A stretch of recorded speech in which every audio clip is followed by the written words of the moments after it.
The rise of vaping among young people is a serious concern. It's a trend that has grown incredibly fast. We see more and more teens trying e-cigarettes. Many of them don't fully understand the risks involved. They see sleek devices and appealing flavors. This widespread adoption is a public health challenge. It's happening in our schools and communities. The ease of access and the discreet nature of these devices make them particularly problematic for this age group. We must address this issue head-on. Why are so many teens drawn to vaping? Think about options like bubblegum, mango, or cotton candy. These are not flavors typically marketed to adults. These sweet and fruity smells and tastes can mask the harshness of the chemicals being inhaled. This makes it easier for teens to start vaping and to continue doing so. They are often small and easy to conceal from parents or teachers. This can create a false sense of safety or rebellion. Furthermore, peer pressure is a powerful force during adolescence. If friends are vaping, others may feel compelled to try it to fit in or seem cool. This trend is seen across different races, including African American and Hispanic communities. While vaping is more common among males, the trend is rising among females as well.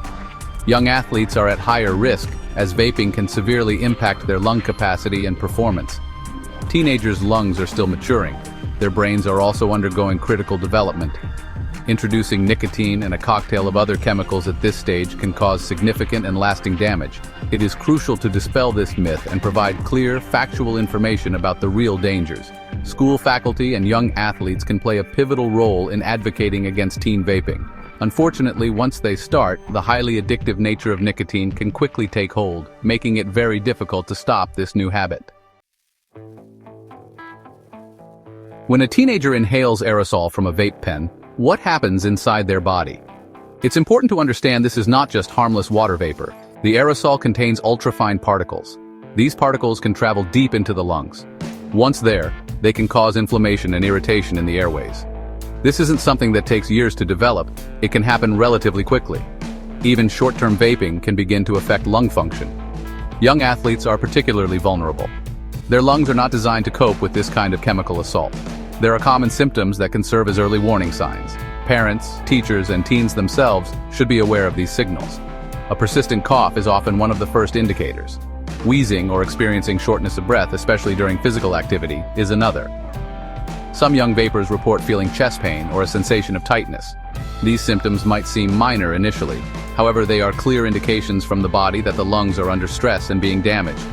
Ignoring these signs can lead to more severe health issues later on. We have also seen cases of severe lung injuries directly linked to vaping. This serious condition is known as EVALI. The acronym stands for e-cigarette or vaping product use-associated lung injury. EVALI can be incredibly severe, sometimes requiring hospitalization and intensive care. In the worst cases, it can even be fatal. Patients often experience significant difficulty breathing, sharp chest pain, coughing, and sometimes fever or gastrointestinal issues. While certain additives like vitamin E acetate have been strongly implicated, the full range of ingredients in vapes that can cause acute lung damage is still an area of active research. Beyond the lungs, nicotine itself poses a major threat, especially to the developing brain. Nicotine is a highly addictive substance. It is a primary component in most e-cigarette liquids. The adolescent brain is uniquely susceptible to the effects of nicotine. This is because it is still forming vital connections. These connections are crucial for learning, memory, and emotional regulation. Exposure to nicotine during these formative years can disrupt normal brain development. It can impair attention span, negatively affect mood, and reduce impulse control, leading to long-term cognitive and behavioral consequences. Peer norms play a significant role, with vaping becoming increasingly popular among teens, including African American and Hispanic communities. While vaping has been more common among males, the trend is rising among females as well. School faculty can play a crucial role in advocating against teen vaping, using athletes to help spread the message. The damage from vaping is not confined to immediate effects. It can cast a long shadow. Continuous exposure to the harmful chemicals found in vape aerosols can contribute to the development of chronic lung diseases. We are talking about conditions such as chronic bronchitis. This involves persistent inflammation of the airways leading to a chronic cough and mucus production. There is also growing concern about an increased risk for conditions that resemble emphysema, a disease that destroys lung tissue and severely impairs breathing. These are lifelong conditions. The young lungs of today could become the chronically diseased lungs of tomorrow. The dangers of vaping also extend to the cardiovascular system. Nicotine, whether from cigarettes or vapes, has a significant impact on heart health. It can cause an increase in heart rate. It can also elevate blood pressure. Over time, these effects put a considerable strain on the entire cardiovascular system. This places young vapers at a higher risk for serious heart problems as they get older. We are concerned about an increased likelihood of heart attacks and strokes later in life. This is often a silent form of damage, building up gradually without obvious symptoms until a major event occurs. We must also talk about the powerful chains of addiction. Nicotine is recognized as one of the most addictive substances available. When teenagers vape, their brains adapt very quickly to the presence of nicotine. This rapid adaptation is what leads to physical dependence. Once addicted, trying to quit vaping can be an incredibly challenging process. Individuals often experience unpleasant withdrawal symptoms. These can include irritability, heightened anxiety, difficulty concentrating, and intense cravings for nicotine. This addiction can take control of a young person's life, impacting their education, relationships, and overall mental well-being. There is another significant concern that we must address seriously. Does vaping act as a gateway to other risky behaviors? A growing body of evidence suggests that it might. Teenagers who vape are statistically more likely to experiment with traditional cigarettes. This completely negates any argument that vaping is a harm reduction tool for this age group.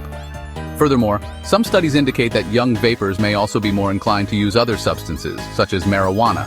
Vaping can normalize the act of inhaling substances and may lower perceived risks associated with drug use, potentially setting a teen on a more dangerous path.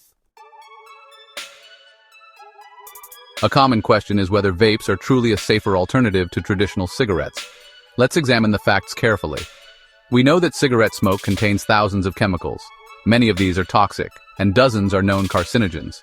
The aerosol produced by e-cigarettes also contains a complex mixture of chemicals. These include nicotine, flavorings, volatile organic compounds, and even heavy metals like lead, nickel, and tin. While the specific chemical profile is different from cigarettes, different does not automatically mean safe, especially for young people whose bodies are still developing. Some vape ingredients are also known to be harmful.